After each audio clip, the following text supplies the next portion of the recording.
Why don't I know that there are seven parts of summer? Because we're white people just go, it's summer, lasts for a really long time, and we complain about it until autumn comes, and then we complain about the winter. And it's interesting talking about the kai and wai, because of course looking at lawa and what they're looking at now, measuring not only the nitrogen and the phosphorus, but also the macroinvertebrates and things like that, looking at the life within all of those waterways as well. So the more that I hear around people's different discussions and their relationship culturally and spiritually with water, the more I think we're all the same. It's affected all of us for all that time. So, ladies and gentlemen, a fantastic presentation, please, again. Homai te Paki. Thank you. Neriata will be staying with us. I'm now going to introduce our panel as well. If our panellists would like to come up, start with Tame Tarangi. He is representing Ngāti Whātua. He is going to be here. Tracy Brown, Chair of Dairy NZ and a part of the Dairy Environment Leaders Forum. Tracy Brown is here. We have Dr. Ian Boothroyd, ecologist with Boffa Miskell, and Andrew Chin from Auckland Waters Portfolio from the Auckland Council. Please, a round of applause for our panellists. So we're going to rapidly roll up through a conversation with them. We're going to got a question each. We're going to keep our answers relatively as simple and as quick as we can, because there's a lot of questions from the crowd and coming through as well. So let's start with Ririata.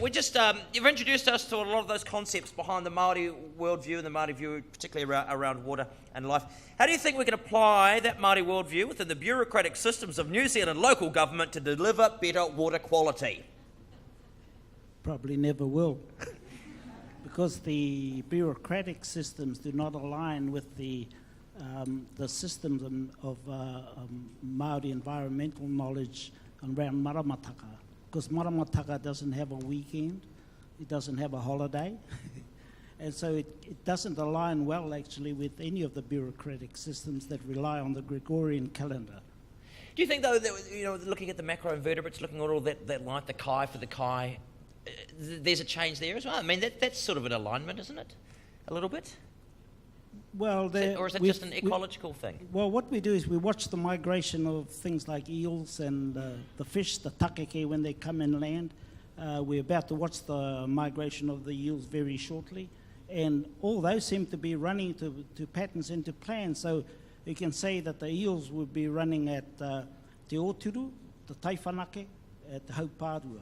So that's a maramataka identification of the time and when those eels will run, and they seem to be running on track at the moment. Marvellous. Tame, Te Maori o Te Wai, it's probably a new concept for a lot of Aucklanders. How do you think the vision of Te Maori o Te Wai will help non-Maori Aucklanders collaborate to achieve better water quality? These are great questions. Who wrote these questions? They're very good. They're good. I guess the opportunity to try and align, if you like, the options that we have. And if we are going to continue to promote how we are in tune or in balance or in line or integrated with nature, then maybe it's time we started to take a few lessons out of nature. And there's two important factors of what Ririata has presented today. One is we must continue to strive for a balanced approach that has clear alignment of matters that occur naturally. And our part in that whole cycle or circle as humans, as ordinary citizens of the world, we really have to adjust some of our individual thinking. And for a long, long time, we have waited for leadership to come out of academia or halls of philosophy or Parliament or Wellington. And there is enough evidence now to show that that has not worked. So we're either out of balance, out of alignment, or just completely out of whack. Do you think, because it's an interesting one, isn't it? You see this Te Maori o Te Wai in these documents, do you think people are frightened of it? Do they think, oh, what does this mean? Is it going to take something away from me? I guess- right to do something? Yeah. There's a document there. It's a discussion document. Have a look at pages 7, 15, 16, 37, and 42. And that'll give you an idea of what this is all about. And I guess the option, as Rediata has already outlined, it is what distinguishes this whole opportunity from a number of other approaches. And it's not to say one is better than the other, but again, it is about getting some kind of balance and harmony and integration or alignment. Kia ora. Kia ora. Tracy, we're going to talk about that rural kind of sector as well. Yeah, you know, there's also a very strong cultural and spiritual relationship with water and waterways amongst that rural sector. You would know that, particularly amongst farmers and people who have the pleasure and the privilege of living out in that part of the world. Auckland, we think of it as having a pretty big urban footprint, but actually most of the region is rural. Streams and waterways running through all of that rural land. You guys are in the gun, bloody farmers, always doing the bloody farming thing with all your farming, you know, in those places we want to put subdivisions. What are you thinking farming practices in this particular area around the harbours and the beaches? Anything needs to change there? It is changing, I'd argue. It is changing. Yeah, kia ora, Raida. Kia ora tātou. Firstly, thanks to the Auckland Council for having me here. I do feel a little bit like a lamb to the slaughter, to use a farming pun.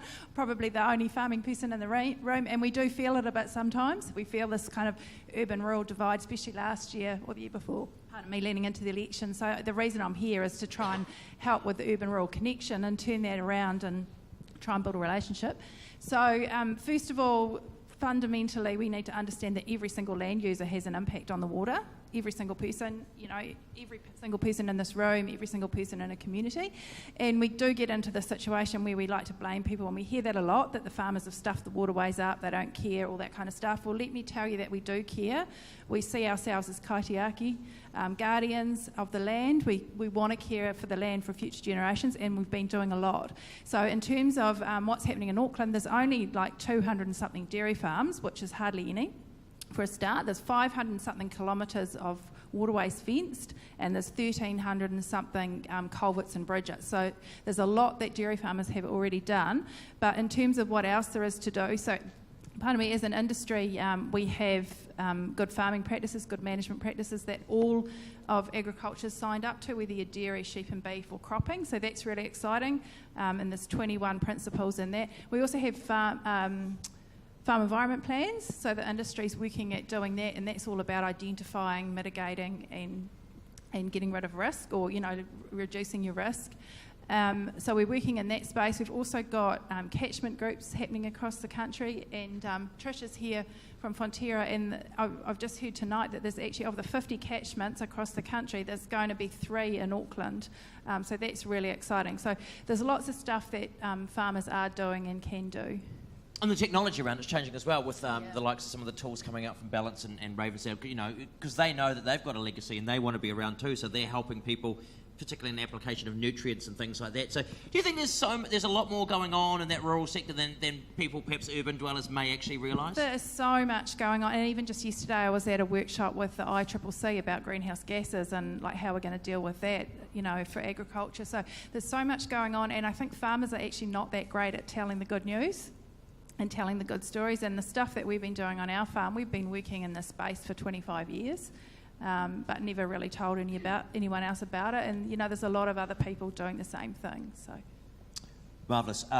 Ian, hello. Dr. Hello Ian Boothroyd. It's a problem with our water that we're trying to squeeze. This is a good question. Are we trying to squeeze more people and we're squeezing them into urban areas? There's higher density versus sprawling out onto those green areas. Where's the problem? What's the biggest problem? Is it the urban density, or is it the sprawl? Well, the answer is probably a mixture of both, as you might expect. Actually, just turning to that question of the rural environment, I mean, one of the biggest risks to water in the rural environment as the land gets developed is actually the loss of waterways as they get sort of swallowed up in some of the subdivisions and so on that are planned. And although there are mechanisms the council have to minimise that, it's hard to imagine that we're going to get the number of people we want into Auckland without the loss of some of those waterways. And that's really important for our water quality, because those streams are the kind of the veins, if you like, the arteries of our water quality. Being an ecologist, I mean, one of the great opportunities we have is to really look at our management of those ecosystems of our waterways. And that in particular is at a scale. It was nice to hear that catchment scale that you mentioned, Tracy, and a number of them in Auckland. And looking at that scale is really where we need to be focusing our efforts for maintaining and improving our water quality, particularly in those headwater areas, you know, that sort of young, the small seepages and things, the little baby streams that are imperative for maintaining our water quality downstream. Because they're essentially the capillaries of the larger organ that is water. Do you think, I mean, are you just the scientific side of Ririata's conversation around the life in those streams, the Maori of it? Are you just codifying it? I don't know about that, but we certainly look at it and we understand it in our own way, in our Western science manner. And in fact, you mentioned macroinvertebrates, but one of the great tools we have is we delve into those and take samples, then look at them and count them and identify them, spend hours on lab benches looking down microscopes doing this. But that does tell us the health and the condition of our waterways, so it's a very important tool. And sort of targeting, improving on those indicators and scores, if you like, is a very key part of seeing the improvement in our waterways and our water quality.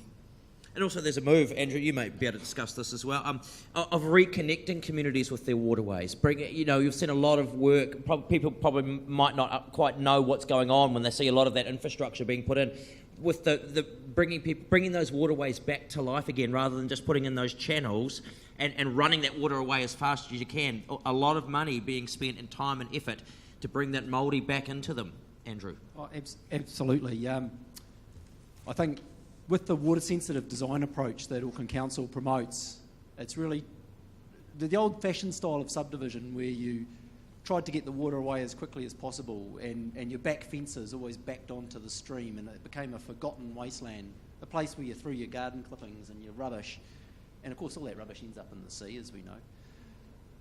Now we really want to try and make those areas part of the amenity of a suburb.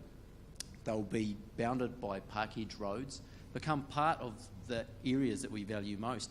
And what we know is if you connect people and communities with the waterways in their suburbs, hopefully they value them more. They're less likely to throw rubbish in them. And a really good example of this is in La Rosa Gardens, where we actually daylighted a stream that was previously piped. The park where the old piped stream was always boggy and muddy, lots of antisocial behaviour.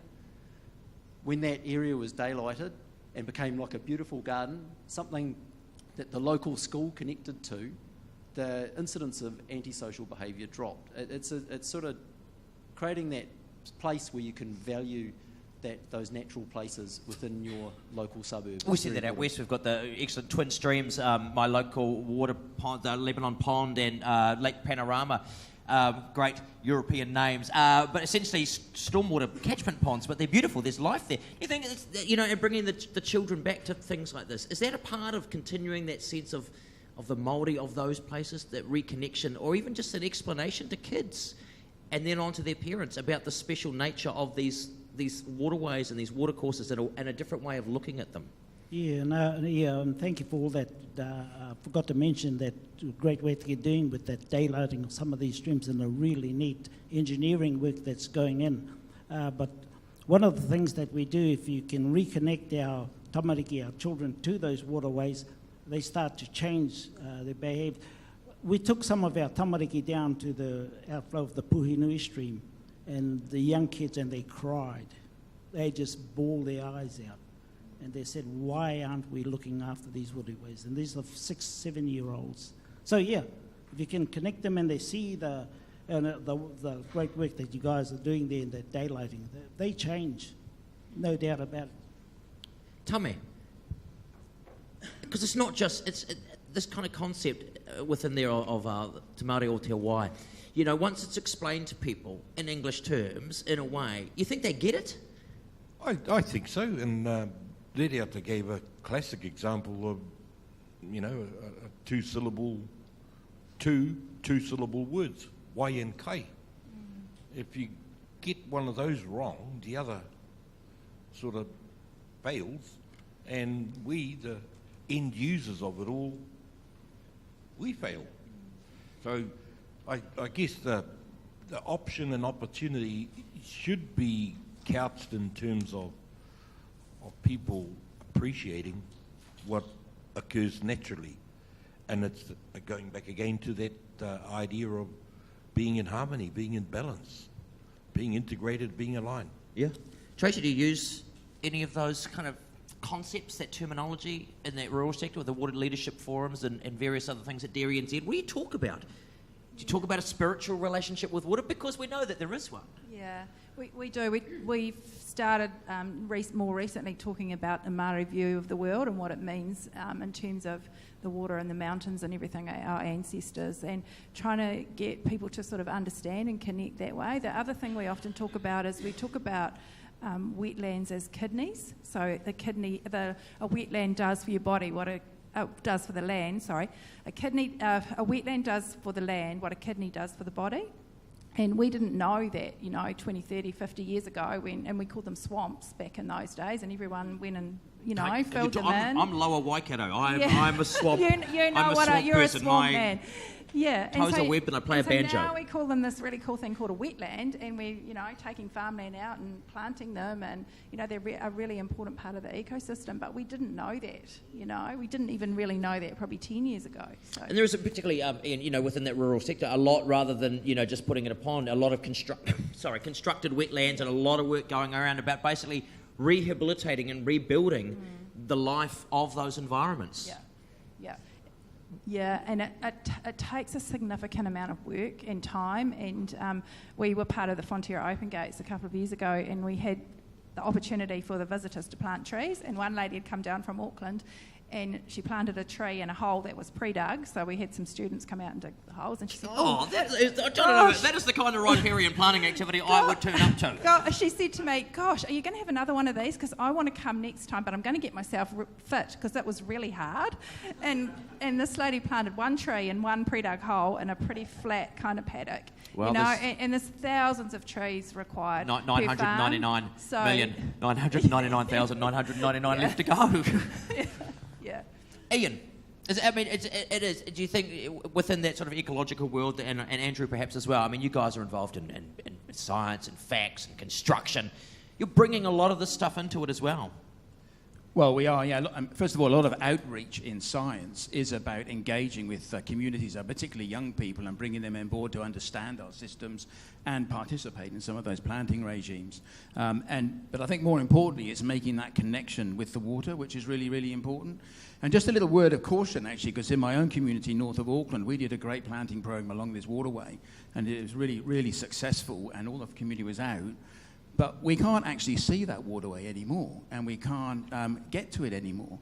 So it's really important that you maintain the ability to be able to connect with it and go to it and paddle in it and fish in it or whatever that might be. True. So I think there has to be a lot of careful thought around those programs that we manage for that. Because they're ongoing. You've got to keep the life alive. You can't just allow them to be overrun with gorse and blackberry and privet. Of course, there's old all man's of that. Beard. Yep, and all of those things, and pests as well, and possums, etc. So there's a huge cost, and there's a huge ongoing commitment to maintaining those. Which gets us, Andrew. So I was just saying, I guess on the council infrastructure side, we've often been really good at compartmentalising the way we manage water. We've got our wastewater, our water supply, stormwater. We talked about 3 water strategies. And when we started the process of this discussion document, they said, we'll do a 4 water strategy. Let's include the marines and the streams, and 6 waters it got to, and then 7 waters. Let's think about geothermal water. And then when we started engaging with the Kaitiaki Forum, they said, te Maori o te wai. You've got to take an integrated and holistic view. And I think the penny sort of dropped with us and said, well, this is actually a very powerful concept that captures this idea of treating it all together. You need to... What we realised is we couldn't do a strategy for stormwater without considering wastewater, without considering the water supply networks as well, or the streams that they discharge to, or the aquifers and so forth. And when and trying to find a pithy and uniquely Auckland vision statement, Te Maori o te wai really captured it once we started to understand it a bit more. So that's sort of the path that we travelled on as we started to develop the document. Marvellous. Now, questions coming in from the Slido. And here's one, because this is a big one. We've seen whanganui recognised as a person. Someone's asked, along the side of this kind of concept of treating water as this with a spirituality and a living entity, is legally making the Hauraki Gulf a living being? Is that being considered? Will that change what happens with that? I mean, are we having a discussion on that level? Ririata. You have multiple bodies here. So you got ngā wai o te Waitemata, ngā wai nui o Peretu, Tīkapa Moana, that flows down into Te Moana Nui a Toi. And so you got multiple bodies different to what they're doing down in Whanganui, ko au, ko te awa, ko au, one water body. But up here there are multiple ones, so how you do that? And then you got to go across to Manukau, Yeah. Te Manuka Nuka Hoturoa, the kupunga taramai nuka and all those kōrero. So It's like pretty tough. A waiwhānau. There's a lot of individuals, and they'll all have different demands, I would imagine. Tame. Well, I should declare I was part of the stakeholder work group that constructed the Marine Spatial Plan, one of 14, and that's a non-statutory document that is going through some consideration for implementation now. And a couple of things happened in that 3-year period. One of them was a National Party politician from somewhere at the top of the South Island who arrived in Auckland and had this idea of creating a recreational fishing park within that water space. A point I want to make here is that there is enough regulation in and around the legal framework to do a whole range of things. But the problem that we come up against again is that it's disaggregated and it is not aligned. So you have the Hauraki Gulf Forum, you have legislation there, you have the RMA, you have a whole myriad of regulations that could be fine-tuned to allow a more integrated approach and to begin to capture the essence of what's being said here of an integrated, aligned approach. Marvellous.